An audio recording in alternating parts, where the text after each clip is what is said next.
Jadi buat saya ini clear ya masalah itu ya, tidak ada intimidasi, tidak ada terus diem-diem saya ketemu kayak apa tuh ujuk-ujuk terus kenapa nggak pakai lawyer ya, karena memang ini beda kamar.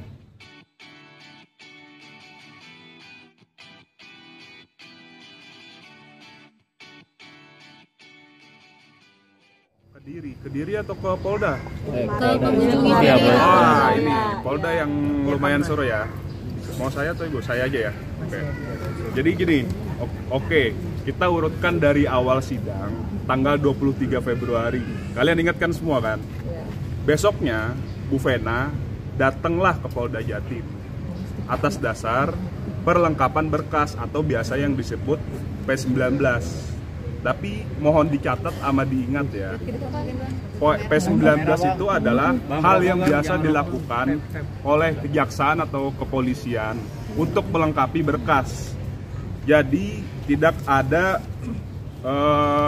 yang benar ucapan dari pengacara sebelah tidak ditemukan adanya unsur pidana seperti itu. Ini SP2AP-nya nih. Iya, ini aslinya nih. Oh, itu aslinya Bu. Oke. Aslinya. Mungkin dibacain aja. Ya. Ini kan ya. kasih lihat, ini aslinya nih. Oke, kasih lihat aslinya, aku baca yang ini. Jadi di sini tertulis surat tanggal 6 Maret 2023 dari Polda Jatim. Ya kan? Di sini juga ada tertulis pada tanggal 3 Maret berkas tersangka Raden Ferry Irawan telah dikirim kembali. Artinya surat Mbak Vera, pengembalian berkas yang waktu dilengkapi pada tanggal 24 telah dikirim kembali pada tanggal 3. Bukan untuk menemui Pak Ferry di sana, gitu loh. Dan juga ternyata Pak Ferry pada tanggal 17 Januari 2023 telah mengirimkan surat ke Kapolda Jatim, intinya untuk meminta restoratif justice. Dan pada tanggal 24 tersebut kebetulan Mbak Vena langsung ditemui sama Pak Dir. Gitu. Berarti tidak ada pertemuan dua mata ya, maksudnya antara Mbak Vena sama Pak Ferry. Empat ya, maksudnya empat.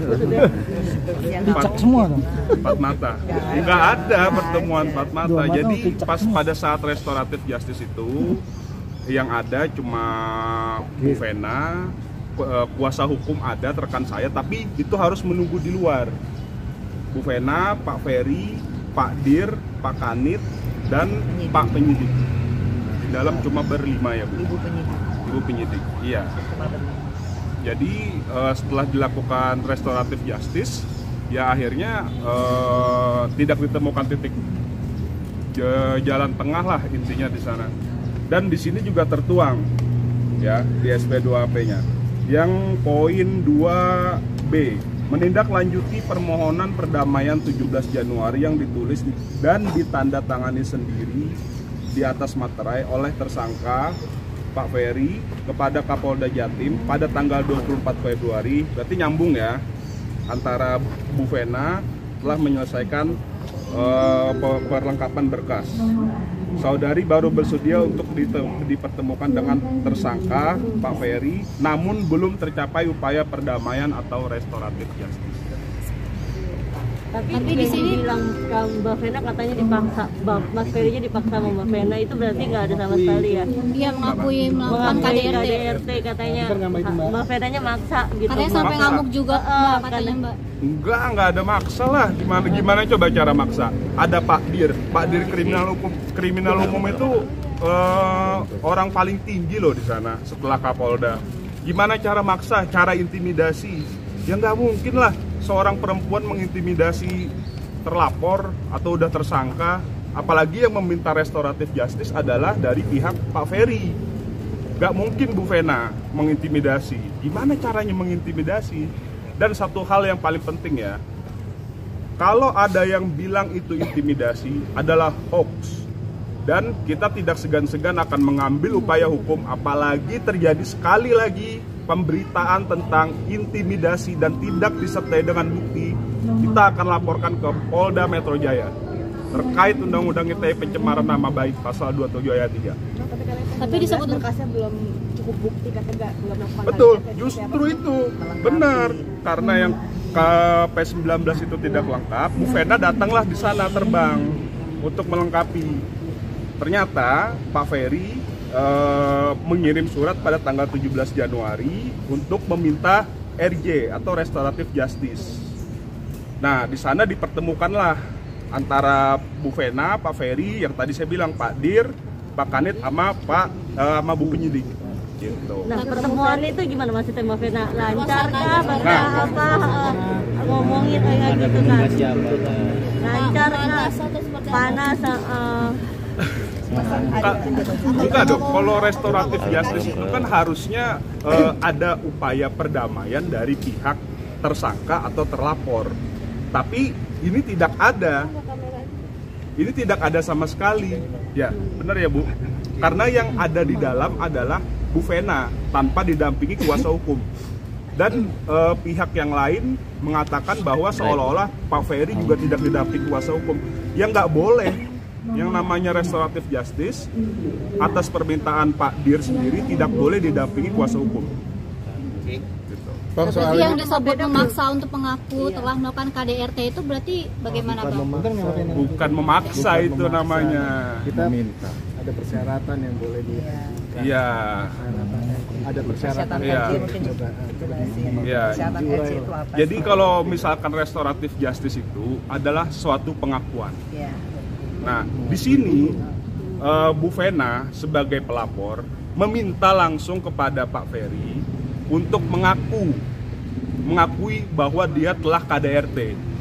Tapi pada faktanya pada saat restoratif justice tersebut tidak mengakui perbuatan tersebut. Jadi untuk apa? Tidak mengaku tapi minta maaf ya Bang? Nggak ada kesepakatan gitu loh, restoratif justice-nya tuh untuk apa? Gitu loh. Minta maaf tapi tidak mau mengaku perbuatan, maksudnya begitu Bang? Kan ada video minta maaf juga beredar, mungkin minta maaf tapi nggak mengaku. Minta maaf Abi itu. Iya. Oh, itu kan udah lama ya, itu pada saat bikin laporan itu. baru minta maaf. Gitu loh. Saat bertemu tidak minta maaf. Pertemuan terakhir mungkin maaf apa sih Iya, atau ada komunikasi apa Mbak Vena sama Pak Ferry sedikit? Ya, intinya sebetulnya kalau saya sebagai perempuan ya, sebagai istri, saya sebetulnya dari awal saya memang pingin ada kesadaran ya, kesadaran dari suami saya Ferry untuk mengakui, karena mengakui itu adalah bentuk tanggung jawab. Ya, mengakui bagi saya sebagai istri adalah bentuk tanggung jawab dia. Tanggung jawab itu bukan hanya materi ya. Tanggung jawab itu bagaimana dia punya tanggung jawab keselamatan saya, harga diri saya. Itu kalau istri harga dirinya siapa yang jaga selain dirinya sendiri? Pastikan suami.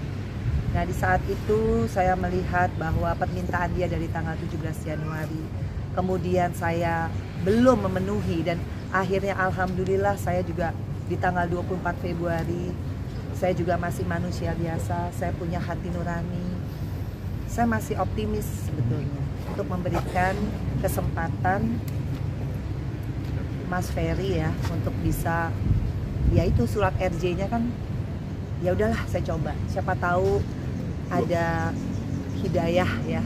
2 bulan sejak laporan. 2 bulan sejak laporan ada perubahan, siapa tahu ada hidayah tadi itu.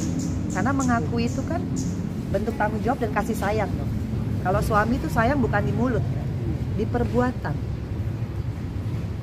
Saya pikir 2 bulan ada perubahan, ternyata belum mengakui. Ya saya nggak maksa kan. Kalau saya maksa mungkin udah ngaku kan. Tapi kan karena saya nggak paksa, kan persyaratan RJ itu jelas ya, pengakuan dulu tanpa dipaksa. Nah, setelah ada pengakuan mungkin perdamaian, setelah ada perdamaian mungkin ada kesepakatan antar dua pihak, yaitu saya ada lawyer, Ferry juga ada lawyer, kan begitu. Itu pun kalau menurut Pak Direktur harus juga ada yang namanya evaluasi. Jadi kalau evaluasinya oke, ini bagus semuanya smooth, kemudian Ferry juga berkelakuan baik, mungkin saya kan nggak tahu ya kayak apa. itu mungkin bisa. Jadi nggak serta-merta. Nah begitu dijelaskan tambah menggelengkan kepala.